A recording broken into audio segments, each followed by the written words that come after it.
Assalamualaikum warahmatullahi wabarakatuh.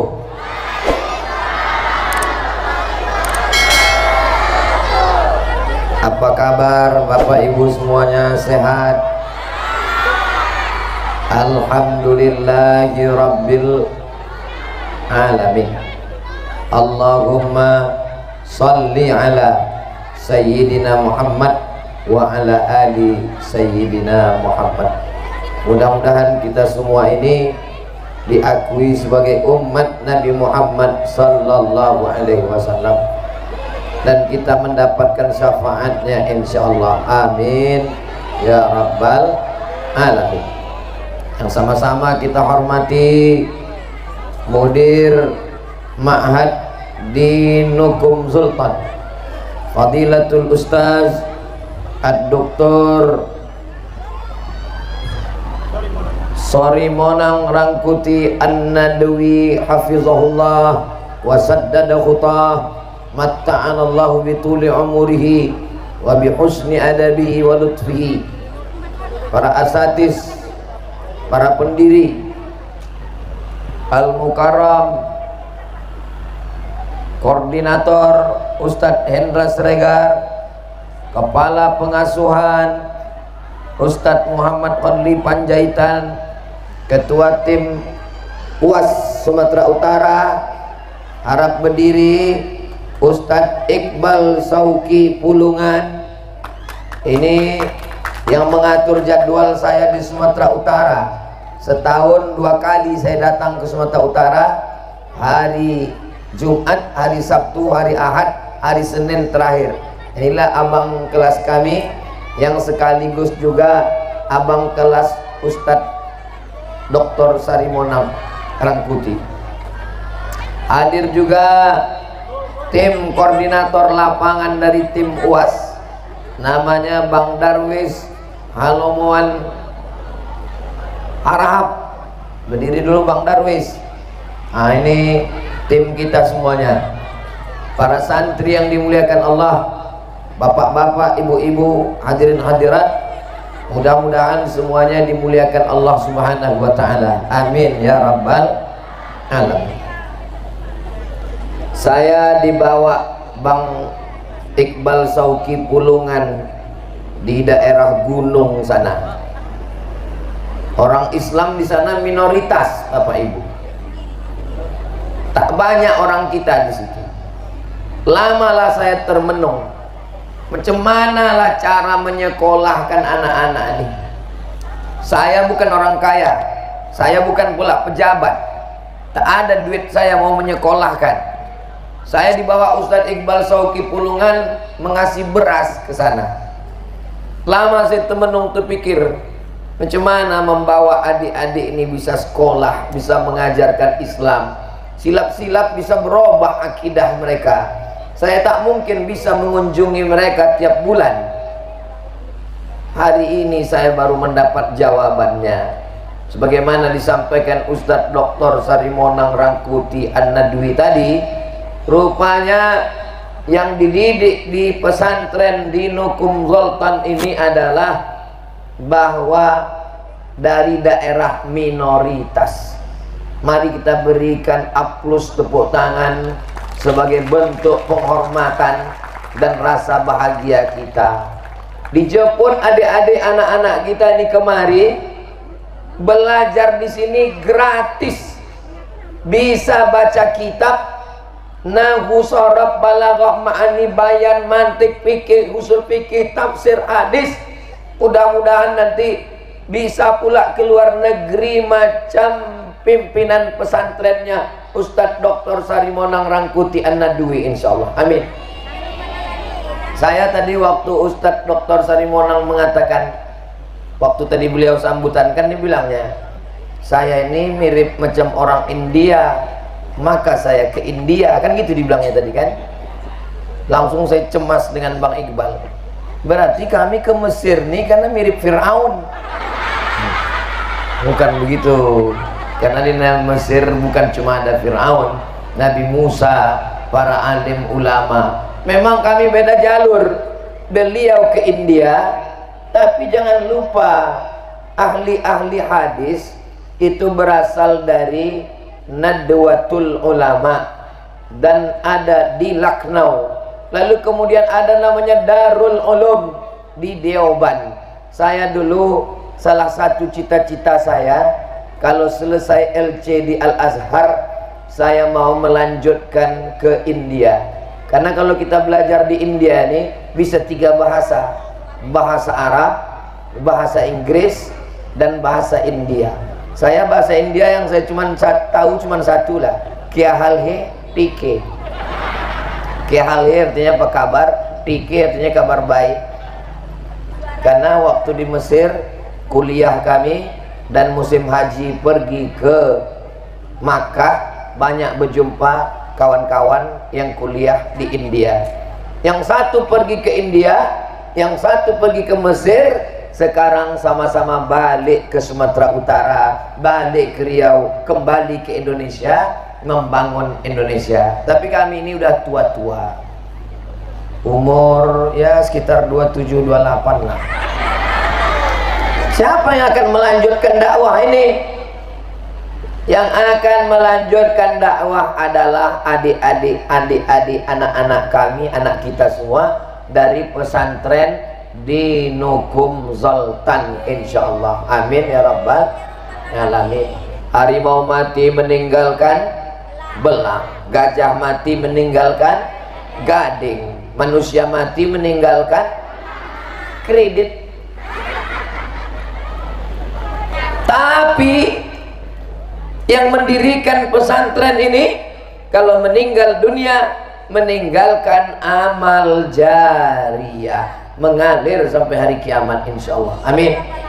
Tadi saya pesan ke Ustadz Iqbal Shauki, Bang, sebelum kita pulang tolong nanti kita jalan ke belakang, dihidupkan kamera. Saya mau jalan ke asrama, jalan ke kelas, direkam kamera, videonya kita share supaya jamaah yang ada dimanapun mengirimkan support bantuan supaya lebih banyak kelas dan asrama, lebih banyak nanti adik-adik kita yang bisa belajar di pesantren di Nukum Zoltan ini. Setuju Bapak Ibu? Tanah kosong masih ada, ini bisa dibuat kelas. Kalaulah dibuat di bawah ini 10 kelas, lantai 2 20, asrama di atas. Setuju atau tak setuju? Siap membantu? Takbir. Langsung sebarkan kotak. Kalau ada ibu-ibu yang tak ada bawa duit, gelang, rantai, anting, masukkan. Mana kotaknya? Sebarkan segera sebelum orang ini berubah pikiran. Betul Bu? Nanti kotak ini sebar ke ibu-ibu, ke bapak-bapak ini jangan. Karena walaupun orang ini mencari duit, yang megang duitnya tetap ibu. Nah, tuh mengaku mereka udah. Duitnya bukan panas Ustaz. Panas nih tidak ada apa-apanya dibanding panasnya neraka jahanam nanti. Lebih baik berpanas-panas kita di dunia daripada nanti kena panas neraka jahanam insyaallah. Tapi memang pemasangan pentas hari ini luar biasa. Dibuat jamaahnya teduh, ustadznya macam ikan asin kering ya Bapak. Bapak Ibu yang dimuliakan Allah Subhanahu wa taala, tolong kotaknya disebar di bawah, naikkan juga ke atas.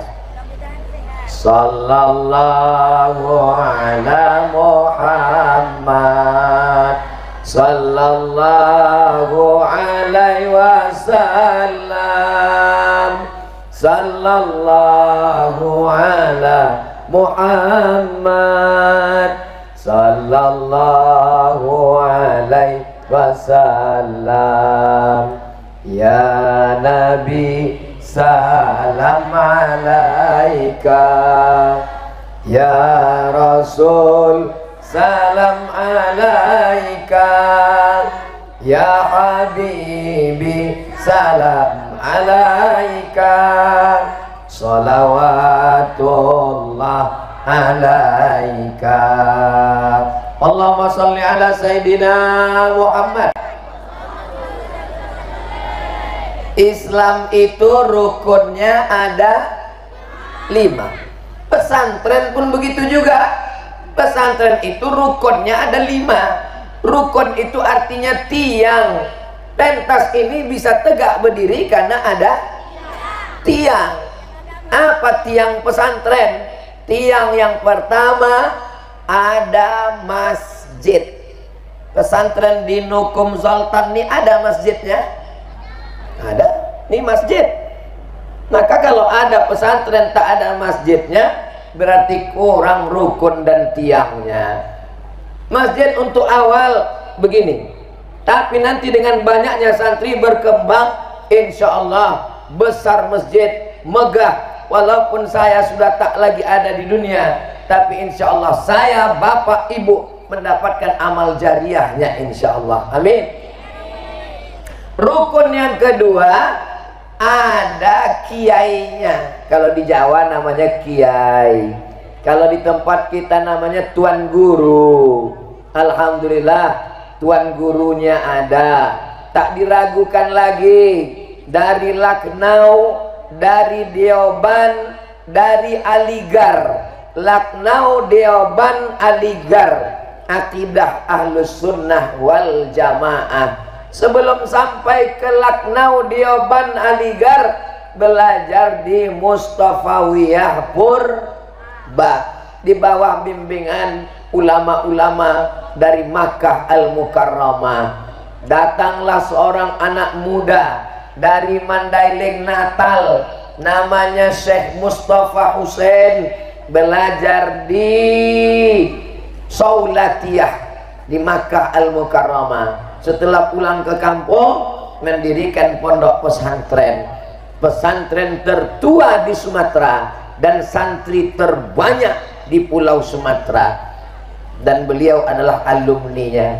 Jadi beliau ini bukan sembarangan dan beliau bersedia. Padahal beliau dosen, beliau PNS, tapi beliau mau membimbing anak-anak kita. Kita doakan Ustadz Dr. Sarimonang Rangkuti An-Nadwi, panjang umur, sehat badan. Yang ketiga ada kitabnya. Maka kalau ada pesantren tak baca kitab, itu pesantren juga namanya, pesantren kilat. Ada baca kitabnya, dari mulai Matan Al-Ajurrumiyah, Kawakib Durriyah, naik kepada Ibnu Atil, Alfiyah Ibni Malik, baca syarah Ibni Atil. Karena sekarang tidak bisa pakai bahasa Indonesia. Kan udah ada buku terjemah Pak Ustadz. Macam mana mau memahami Quran kalau tidak bisa bahasa Arab? Fikih bahasa Arab, hadis bahasa Arab, tafsir bahasa Arab. Jadi anak bapak ibu belajar di sini. Tapi walaupun di sini cuman belajar bahasa Arab, bukan berarti mereka tak belajar bahasa Inggris.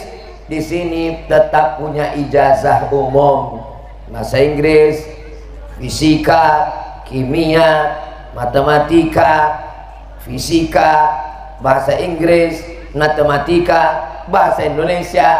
Jadi tamat dari pesantren di Nukum Sultan tetap bisa melanjutkan ke perguruan tinggi. Bapak ibu tengoklah dari karangan bunga itu, coba tengok. Birsi Journal and Berl Journal, penasehat Profesor Miroslav Madja, Swedia, penasehat Profesor Hiroko Oe dari Jepang. Saya tadi sebelum dijelaskan bingung saya, kenapa pula orang Swedia dan Jepang mengirim karangan bunga kemari? Rupanya muassis kita jaringannya jurnal internasional. Artinya apa? Anak-anak alumni kita ini nanti bukan cuma belajar ke Al-Azhar Kairo Mesir, bukan cuma belajar ke Lucknow India, itu udah biasa, tapi mereka nanti akan belajar ke Jepang dan ke Swedia insyaallah. Amin. Anak-anak kita ini mesti kita ajarkan bermimpi. Orang yang tak punya mimpi, dia tidak akan melihat mimpi jadi kenyataan. Sekarang anak-anak Indonesia tak ada mimpi lagi. Dulu kalau ditanya, kau mau jadi apa? Jadi dokter. Kau mau jadi apa? Jadi polisi. Kau mau jadi apa? Jadi pengacara. Sekarang saya tanya anak-anak, kau mau jadi apa? Jadi YouTuber. Karena itu yang ditengoknya. Maka sekarang kita bangun di sini. Pesantren, masjidnya ada, kiai tuan gurunya ada, dan ada baca kitabnya. Bahasa Inggris bagus, tapi kalau tak bisa baca kitab, bagaimana memahami mana fi'il, mana fa'il, mana maf'ul, mana isim, mana huruf? Nah, ini semua dipelajarinya. Yang keempat, ada santrinya. Jangan malu memasukkan anak ke pesantren. Bapak Ibu siap memasukkan anak ke pesantren? Saya, anak saya, keponakan saya wajib masuk pesantren. Ponakan saya, anak adik saya 2 orang. Kau, kamu wajib masuk pesantren. Yang perempuan pesantren di Pekanbaru, yang laki-laki pesantren di Bogor. Tidak boleh belajar di rumah, cuman sampai SD yang boleh di rumah, TK, SD di rumah. Kalau sudah SMP, SMA wajib pesantren. Kenapa? Karena saya tak sanggup mengawal, menjaga. Ada ibu yang sanggup mengawal anak 24 jam.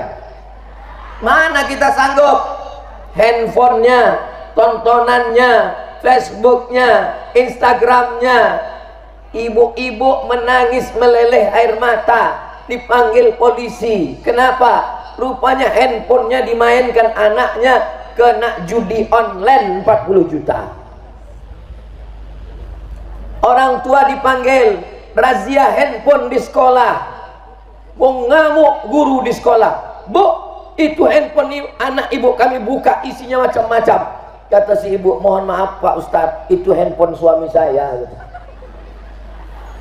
Hancur sudah dunia ini. Satu-satunya yang bisa menyelamatkan anak kita tinggal satu, pondok pesantren. Silakan mau jadi profesor doktor, silakan mau menjadi hakim pengacara, silakan mau jadi polisi dan tentara, tapi tetap membangun pesantren.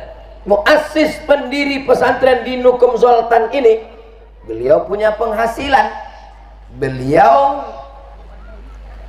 punya pekerjaan tetap, bukan di sini cari makannya, tapi ini sebagai pengabdian. Pesantren gratis.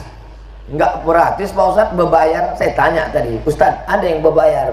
Ada. Berapa bayarannya? 100.000 sebulan. 100.000 sebulan itu hanya sekadar simbol saja, supaya jangan sampai dibilang pesantren. Ini pesantren adalah pengabdian.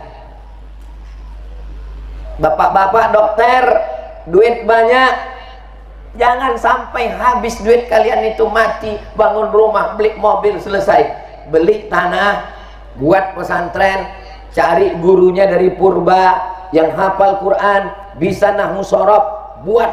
Ibu-ibu yang banyak duit, kalau ku tengok ini ibu-ibu di bawah ini orang-orang banyak duit semua ini. Amin kan kuat, amin. Kalau mengaminkan aja kita ragu, macam mana Allah mau mengasihi ke kita? Tak ada yang mustahil. Innama amruhu iza arada syai'an ayakula lahu kun. Bapak Ibu yang dimuliakan Allah Subhanahu wa taala. Rukun pertama masjid, rukun yang kedua kiai tuan guru, rukun yang ketiga kitab kuning, rukun yang keempat ada santri, rukun yang kelima ada metode. Metode apa yang dipakai? Apakah metode klasikal atau metode sorogan? Klasikal belajar pakai kelas, sorogan kaji duduk kata orang tua dulu. Kiai baca kitab, ditulis oleh murid, berkeliling halakoh-halakoh. Dan di sini dipakai dua-duanya, pakai kelas ada dan halakoh di masjid ada. Inilah cikal bakal Negara Kesatuan Republik Indonesia. Purba itu jauh berdiri sebelum Indonesia ada. Al-Wasliyah sudah berdiri sebelum Indonesia ada. Muhammadiyah sudah ada sebelum Indonesia ada. Muhammadiyah berdiri tahun 1912. Nahdlatul Ulama berdiri tahun 1926. Al-Wasliyah berdiri tahun 1930. Indonesia merdeka tahun 1945. Mana yang lebih dulu? Pesantren dan ormas. Purba, Mustafawiyah Purba, Mandailing Natal berdiri tahun 1912. Sekarang tahun 2023, udah lebih 100 tahun perjuangan mereka. Para ulama inilah yang mengajarkan ke umat, kalau kalian mati ditembak Belanda, kalian mati syahid, maka kita merdeka. Sebagai hadiahnya Pancasila, sila pertama ketuhanan. Makanya PKI tak bisa hidup di tempat kita. Kenapa? Karena PKI tak bertuhan, tapi berhantu.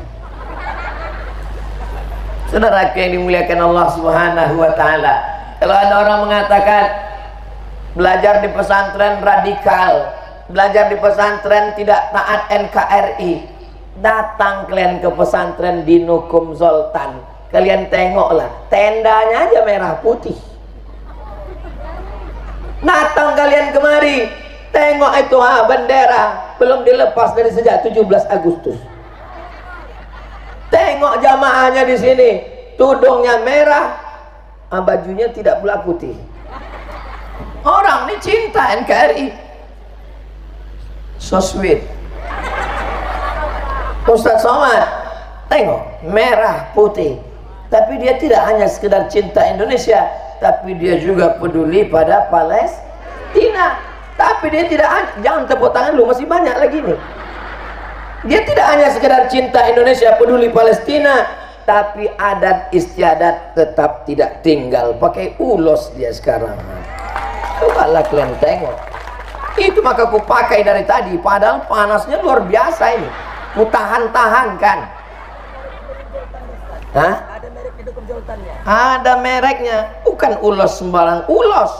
Ulos ada ini mereknya, Yayasan Pendidikan di Nukum Zoltan, bukan sembarangan. Tak kalian tengok nih, ini nanti di rumah saya buatkan satu lemari kaca khusus, saya lipat ini, saya tulis ini dari di Nukum Zoltan. Nanti waktu saya mati, anak saya menengok-nengok lemari, ditengoknya, ada ulos ini, dari mana ini? Di Nukum Zoltan. Dicarinya di Google, www.google.com. Di Nukum Zoltan, di Sherlocknya di Google Map, dapatnya. Datang dia kemari, ditanyanya, pernah ayahku dulu tausiah di sini? Ya, kata murid-murid, ayah kau dulu di sini. Inilah fotonya. Tersambung pula silaturahim mereka. Jadi yang sedang kita lakukan hari ini amal jariah. Saya datang kemari ini mau menumpang tuah. Balik adik-adik saya ini nanti ke Barus. Tahu ibu Barus? Sebelum Nabi Muhammad lahir, orang Mesir sudah datang ke Barus untuk mencari kapur Barus. Kenapa ibu memasukkan kapur Barus ke dalam lemari? Bukan untuk wangi. Karena kalau untuk wangi bagus masukkan sabun cuci. Kapur Barus dimasukkan ke lemari supaya jangan ada kecoa. Orang Mesir, kenapa badannya tak dimakan ulat cacing? Karena dibuat mumi. Di antara bumbu mumi itu adalah kapur Barus. Kapur Barus tidak ada di Mesir. Kapur Barus cuman ada di Sumatera dan adanya di Pantai Barus. Itu penelitian dari Profesor Dr. Nakwib Al-Attas. Satu-satunya bahasa Indonesia yang masuk ke dalam Al-Quran dan bahasa Arab adalah kafur. Kafur itu tidak ada dalam bahasa Arab, itu diambil dari bahasa orang Sumatera. Jelas? Maka orang Mesir datang kemari mengambil kapur barus, lalu kemudian kapur barus dipakai untuk mengawetkan mayat. Mayatnya tidak dimakan cacing, mayat itu disebut dengan mumi. Makanya anak ibu jangan kasih panggil mumi, jadi panggilnya mumi, mumi katanya. Ada filmnya itu, Mummy Return namanya. Rupanya ulos baru nih begini rasanya. Nah, jadi ketika Nabi Muhammad datang, pelayaran orang Arab datang ke Sumatera itu memang sudah biasa. Makanya Islam pertama kali datang ke Pulau Sumatera. Kita inilah yang pertama kali Islam di Nusantara ini. Nenek moyang kita lah pertama kali. Asyhadu an la ilaha illallah wa asyhadu anna Muhammadan Rasulullah. Lalu kemudian apa yang terjadi? Di batu nisannya tertulis 1297. 1297. Itu bukan nomor handphone. Itu tahun meninggalnya Sultan Malikul Saleh di Aceh.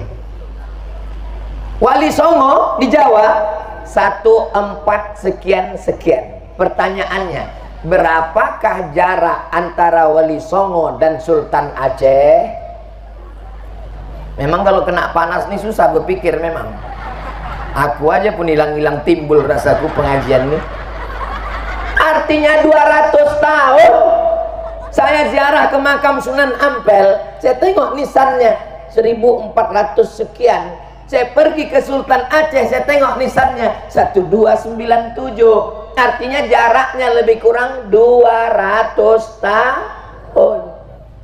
Saya bukan mau bangga-bangga sombong-sombong orang Sumatera, bukan. Saya mau mengatakan ini sejarah mesti kita jaga, kita pelihara. Tapi sekarang apa yang terjadi dengan Pantai Barus?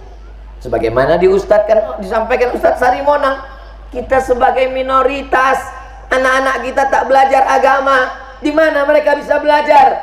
Mau daftar pesantren, uang pendaftaran 20 juta. Mau bayar di mana? Mereka minoritas, tak sanggup. Allah bukakan pintu hati orang baik, berdirilah pesantren di Nukum Zoltan. Allahu Akbar. Jadi kalau ada orang bertanya, kenapa Ustadz mau datang ke pesantren di Nukum Zoltan? Kalian tak tahu alasan yang luar biasa. Inilah pesantren yang peduli dengan dakwah minoritas, pedalaman, desa tertinggal, terisolir, sejalan dengan semangat dakwah saya. Saya ini bukan ustadz artis ibu kota. Tengoklah video-video lama saya, masuk ke hutan, naik ke gunung, pergi kemana-mana. Walaupun beberapa video ada juga saya naik pesawat pribadi. Saya mau ngasih tahu, saya ini ustadz kampung, saya ini ustadz hutan ke hutan. Siapa yang sampai dakwahnya ke hutan sana? Insya Allah saya yakin dan percaya alumni dari pesantren di Nukum Zoltan tamat nanti mereka dari pesantren kelas 7, mereka dapat beasiswa dari Swedia, dari Jepang, dari Al-Azhar, dari Amerika. Mereka akan pulang membangun Sumatera Utara. Takbir. Ini Ustadz semangat kali. Memang kalau kepanasan itu semangat kita. Coba kalau di ruangnya pakai AC, di hotel, pasti ceramahnya slow. Marilah kita berjuang untuk Islam, karena Islam itu agama yang santun. Jamaahnya pun. Universitas yang paling berhasil mendidik santri bukan Universitas Al-Azhar, bukan Universitas Ummul Qura, bukan Universitas McGill. Universitas yang paling berhasil mendidik adalah Universitas Penderitaan. Sekarang orang baru tahu siapa pimpinan pesantren di Nukum Zoltan. Doktor, Haji, Ustadz Kiai Sarimonang Rangkuti An-Nadawi. Orang tak pernah mau tahu bagaimana perjuangan beliau belajar di Purba dulu, bagaimana beliau pergi ke India, bagaimana Ustadz Somad pergi ke Mesir, bagaimana Ustadz Iqbal Sauki pergi ke Kairo. Orang tidak pernah tahu perjuangan kita. Apanya orang ini dari tadi tak berhenti-berhenti, lalu lalang. Tak bisa Pak polisi menangkap orang ini.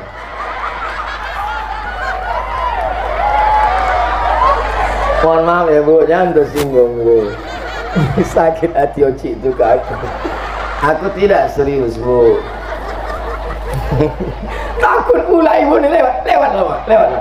Enggak apa-apa Pak, jangan tangkap orang ini Pak. Kalau mau tangkap aja aku Pak. Kapan lagi kita bisa ketawa, betul?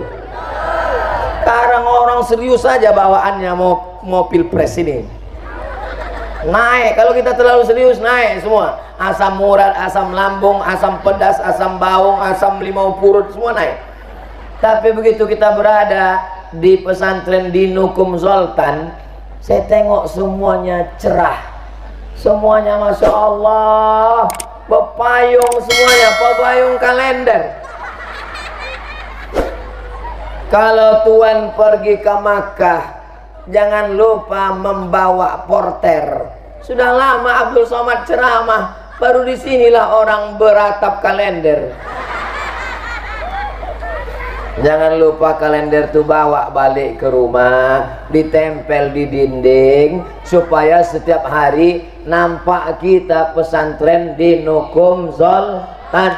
Datang kemari. Acara anak ibu ulang tahun, datang kemari. Acara walimah nikah akikah, datang kemari. Bawakan gulai kepala kambing, soto sup. Untuk apa? Mereka tak minta. Mau kalian kasih, mau tak kalian kasih, pesantren ini tetap juga akan berdiri dan tetap jaya sampai hari kiamat. Kalau kalian datang kemari, bukan berarti kalian menolong pesantren. Kalian sedang menolong diri kalian di hadapan Allah Subhanahu wa ta'ala. Memangnya kalau di Nukum Sultan menelpon Ustadz Iqbal, Ustadz Iqbal bisa bawa Ustadz Somad kemari? Nggak bisa. Apa ruginya? Tak ada.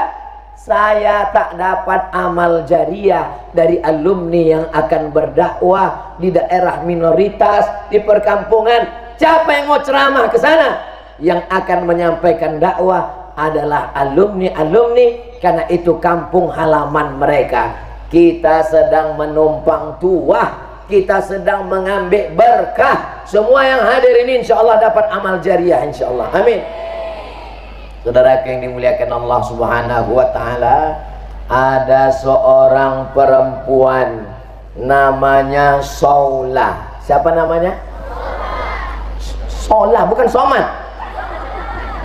Saulah mewakafkan tanah di kota Makkah, maka didirikanlah sekolah di atas tanah itu atas nama dia. Nama sekolahnya Saulatiyah. Apa nama sekolahnya? Saulatiyah, karena nama yang berwakaf itu Saulah. Kalau yang berwakaf itu Somad, nama sekolahnya Somadiyah. Akhirnya apa yang terjadi? Lahirlah ulama-ulama besar se-Indonesia. Salah satunya Syekh Mustafa Husain. Dan Syekh Mustafa Husain punya murid. Murid-murid dari Purba itulah yang berdakwah. Termasuklah ustadz besar di kota Medan Sumatera Utara, namanya Ustadz Abu Samah Pulungan. Ustadz Abu Samah Pulungan punya anak, itulah dia Ustadz Iqbal Sauki Pulungan. Mana Ustadz Iqbal tadi? Tuh ini dia. Rupanya kalau kita kepanasan tuh gelap, nampak? Saya di mana-mana ceramah kan 60 menit kan. Nah, mungkin di sini tak sampai 60. Karena aku tengok udah agak gelap-gelap nih ke bawah. Habis dari sini kami langsung ke Tanjung Tiram, Batubara. Dari Tanjung Tiram kami langsung ke Kisaran, nanti malam di Masjid Bakri. Habis itu langsunglah saya ke Pekanbaru Jalan Darat. Besok pagi barulah jumpa sama anak bini di rumah. Tapi kita tidak pernah berpisah, Besti. Kita hanya jarak tempuh aja, hati kita tetap dekat. Almar'u ma'aman a'ab, orang akan bersama dengan siapa yang dia sayangi dan dia cintai. Saya yakin dan percaya santri-santri di Nukum Zoltan, mereka akan selalu mendoakan saya dari masjid ini, insyaallah. Didoakan mereka saya. Ustadz Somad datang menjenguk kami, ya Allah, gemukkan dia sih. Jatuh sakit. Mudah-mudahan ibu-ibu semua dibukakan pintu rezeki. Setelah rezekinya banyak melimpah, datang kemari, bangunkan kelas dan asrama. Ibu punya duit banyak, beli cincin, dapat duit beli gelang, dapat duit beli rantai, dapat duit gelang kaki, meninggal. Siapa yang mengambil gelang, rantai, subang, anting itu? Laki, ibu mengambil. Untuk apa? Untuk, tak boleh suuzon. Ini suuzon aja sama laki-laki. Untuk buka usaha. Mereka bisnis, kebun kelapa sawit, karet, ruko. Setelah duitnya banyak, begini dia lagi. Ibu dapat apa? Apapun tak dapat. Tapi kalau dibelikan batu bata, kerikil, tidak mungkin digusur pemerintah, tidak mungkin dijual. Kenapa? Karena kelas milik yayasan, milik pesantren, mengalir pahalanya sampai hari kiamat, insyaallah. Allahu Akbar. Sudah ku sampaikan ya Allah berkali-kali, tak mau juga orang ini membangunkan kelas, bukan salahku lagi. Nanti kalau ditanya Allah saya di akhirat, hai Abdul Somad, ya Allah, udah kau sampaikan ke mereka? Sudah. Ada mereka membantu membuat kelas dan asrama? Aku tak tahu, karena setelah itu aku pulang ke Pekanbaru. Tapi saya husnuzon melihat semangatnya ibu-ibu. Padahal ada tenda, tapi mau mereka berpanas-panas. Allahu Akbar. Jarang jumpa katanya. Biarlah kami berpanas-panasan, biarlah kami tegak karena panas terik matahari. Padahal berapa skincare mereka? Rusak perawatan sebulan. Dan mereka tak apa-apa. Padahal kena panas ini lunturlah bedak. Mereka tak peduli. Kenapa? Karena cinta mereka kepada pesantren di Nukum Zoltan. Karena inilah yang bisa menjadi bekal menghadap Allah Subhanahu. Assalamualaikum Ustaz Somad. Waalaikumsalam. Tolong saya Pak Ustaz. Tolong apa Bu? Anak saya di rumah Pak Ustaz. Kenapa anak ibu? Tidak sholat, tidak mandi, tidak sekolah, tidak makan, tidak minum. Mati dia. Tidak pula mati Pak Ustaz. Apa kerjanya? Di kamar main game online, menembak musuh yang tak mati-mati. Tolong Ustaz ruqyahkan anak saya itu Pak Ustaz.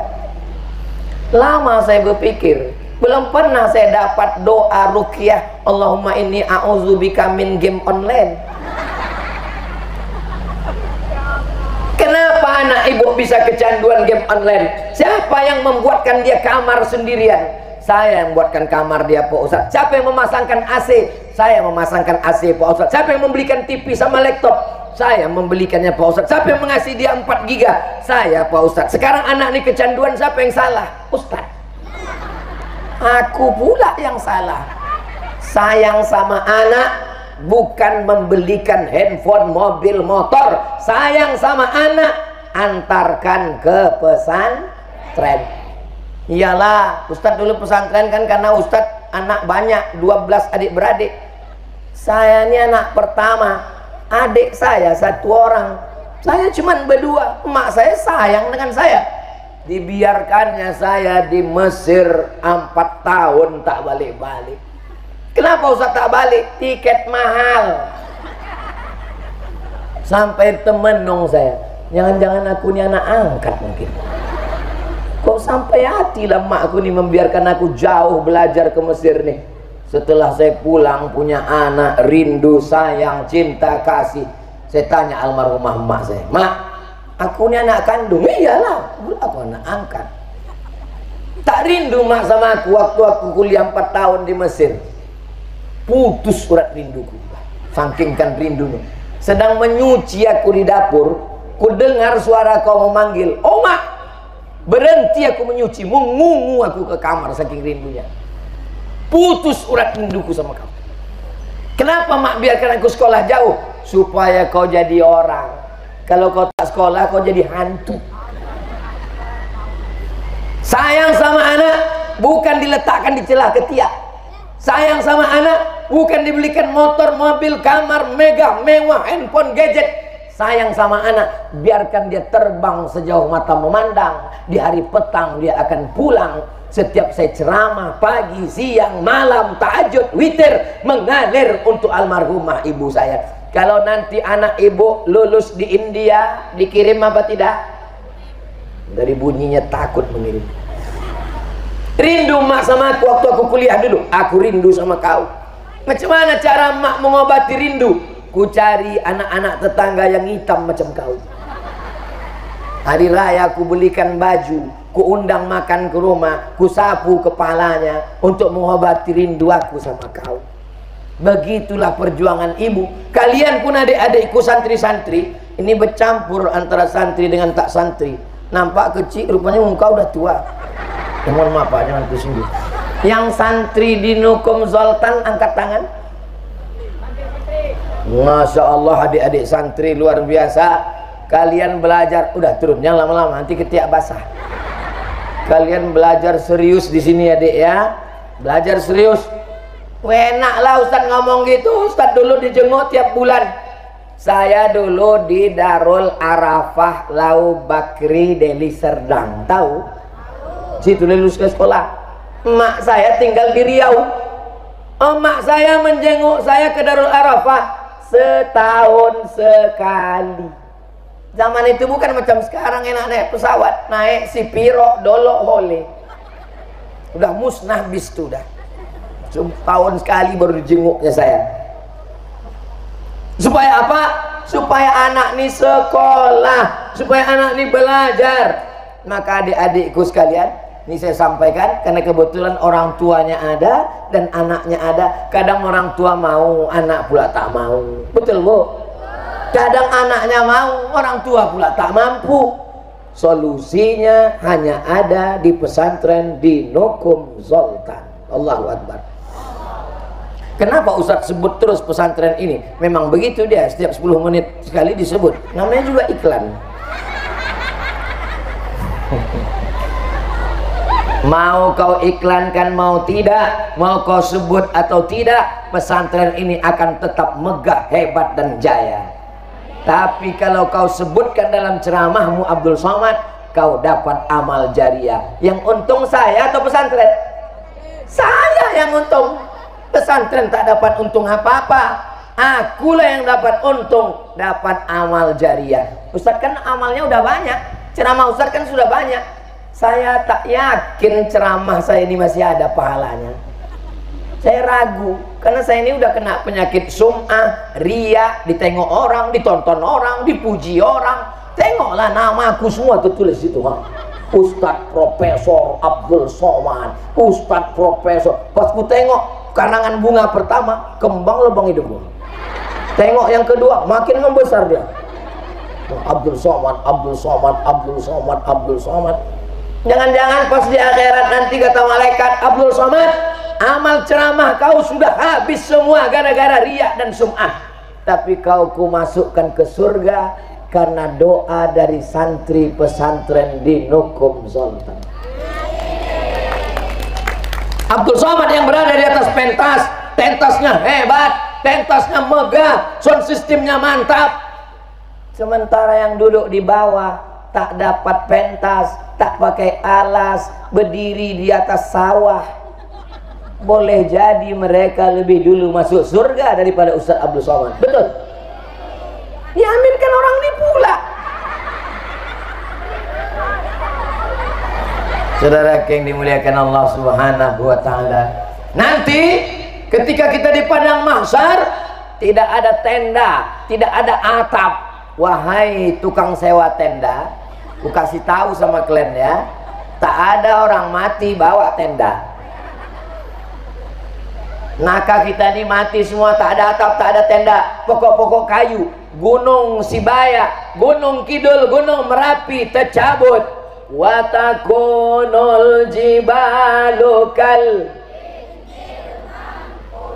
macam bulu kambing dihembus angin. Ambil bulu kambing, letakkan di tapak tangan. Apa? Tempat kita bernaung. Kullum ri'in tahta zilli sodaqatihi.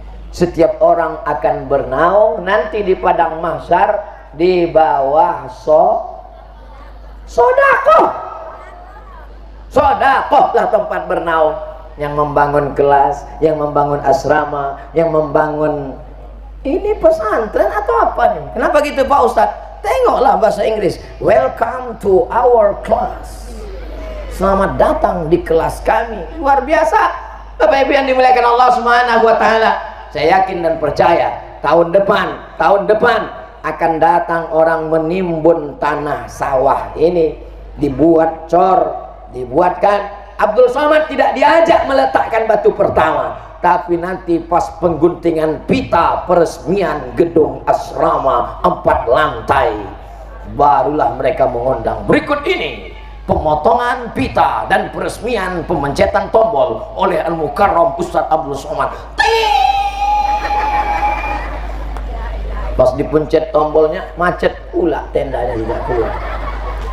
Kita semua berawal dari mimpi-mimpi. Insya Allah mimpi kita ini menjadi kenyataan, insya Allah.